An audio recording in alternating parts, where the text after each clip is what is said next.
نہیں بچے گا۔ ابھی کل کا مسئلہ ہے مسٹر توگڑیا کے اوپر کیا گزری، ان کو قتل کرنے کے لیے پتا چلا کہ بس 2-4 منٹ ہیں، سپاری دے دی گئی، قتل کر دیے جاؤ گے۔ جس حال میں تھے اٹھ کر کے بھاگے، اور جا کے کسی کو پتہ نہیں، گھر والوں کو کہ کہاں چلے گئے، جا کے ہسپتال میں گھس گئے، بے ہوش ہو کے گر پڑے، کسی کو کچھ پتہ نہیں ہے کون۔ یہ تو اوپر والے کی کرپا ہے کہ بیٹھ کر کے انہوں نے حق بات جو کبھی نہیں کہی تھی، اس وقت وہ حق بات ان کی زبان سے نکلی۔ ارے وہ تو ہمیشہ مسلمان کے خلاف جب اگلتا تھا آدمی، آگ ہی اگلتا تھا۔ اب بیٹھ کر کے کہتے ہیں کہ گورنمنٹ کے لوگ مجھے مارنے کے لیے ہٹ لسٹ کے اوپر سپاری جا، اور پھوٹ پھوٹ کر کے رونے لگے۔ ساری دنیا نے دیکھا کون ہے، یہی وہ توگڑیا ہیں۔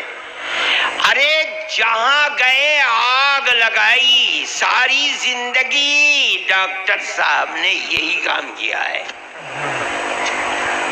کتنی بچے ہیں جنہیں یتیم انہوں نے بنوا دیا، جہاں گئے فساد اگلوایا،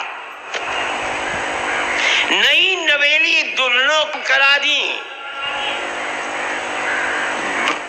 بوڑھے ماں باپ کا سہارا لٹوا دیا، ساری زندگی یہی کرتے رہے۔ کبھی خیال نہیں آیا کہ روتے ہیں کس طرح روتے ہیں، اور ایک مرتبہ ہٹ لسٹ میں آ گئے اور سپاری دے دی گئی تو پھوٹ پھوٹ کے رو رہے ہیں۔ یہ اپنی جان سے محبت کی بات ہے، کسی رونے والے کی تو کبھی فکر نہیں آئی۔ میرے بھائی ملک کے اندر یہ ہو کیا رہا ہے؟ میں کہتا ہوں کہ اب رونے سے کام ڈاکٹر صاحب نہیں چلے گا۔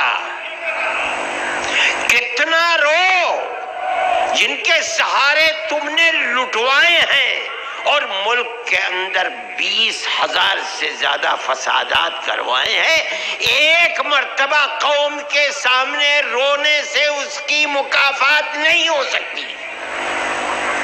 آؤ اگر مکافات کرنا چاہتے ہو، جمعیت علماء کے اسٹیج پر آ کر کے پیار و محبت کی بات کرو۔